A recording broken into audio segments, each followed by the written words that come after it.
बाई एखादा सहला गेला डॉक्टर बाई मला कशा म्हणते चांगल्या चांगल्या घरात बघा बाई म्हणते कसं चांगल्या दोनच मुलं असतात चांगलं खायला प्यायला देतात शिक्षण पाणी देतात कपड्याला देतात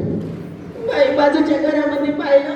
तर माझ्या डोळ्यात एवढे मोठे मोठे आस येते बाई आज मला झाले नसते एवढे तुम्ही आता कायद्याची मात्रासारखी हिंडली असते बाई सांग आता तुम्हीच सांग मनुष्याला मग डॉक्टर माहिती म्हणलं सांगा त्याची बाई म्हणले का सल्ला गेला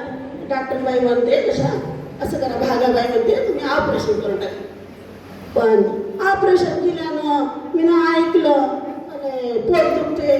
हात पाय दुखते आणि पोटामध्ये कळ येतं म्हणून तसं काहीच होत नाही भागाबाई म्हणते फक्त 5 मिनिट लागतात पण ते ऑपरेशन करा असं म्हणून माय मी त्याच्या गाडीमध्ये जाऊन बसले माय तर ती गाडी नाही का मा तिथं गेली तर तिथे एवढा मोठा दवाखाना व एवढा मोठा दवाखाना मला असं वाटलं ना मसंगाटाकडे बसली काही तिथं गेली तर 4-5 डॉक्टर मला घेरूनच टाकलं एक डॉक्टर माझ्या जवळ आला मला कसं म्हणते बाईसाहेब खोलीमध्ये चला म्हणजे बाप्पा काय आले ताईने मला केलं बेहोश मला काहीच माहित नाही कसं केलं काय केलं ना कुठं केलं मला काहीच माहित नाही डॉक्टर बाई माझ्या आला झालं बाई म्हणते ऑपरेशन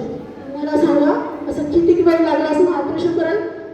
काय सांगणं बाई फक्त 5 मिनिट नसून लागले काही दुखापत नाही फुकापत नाही आणि वर 500 रुपये बी ना भेटले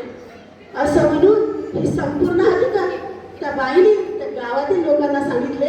आणि गावातील लोक कुटुंब नियोजनाकडे लक्ष द्यायला लागले त्यांना कळू लागलं की आपल्या घरात जर 2 मुलं असली तर आपलं कुटुंब सुखी राहते मुलगा असो वा मुलगी शोभे सुंदर जोडी ज्याच्या घरात 2 मुलं संसाराची होडी धन्यवाद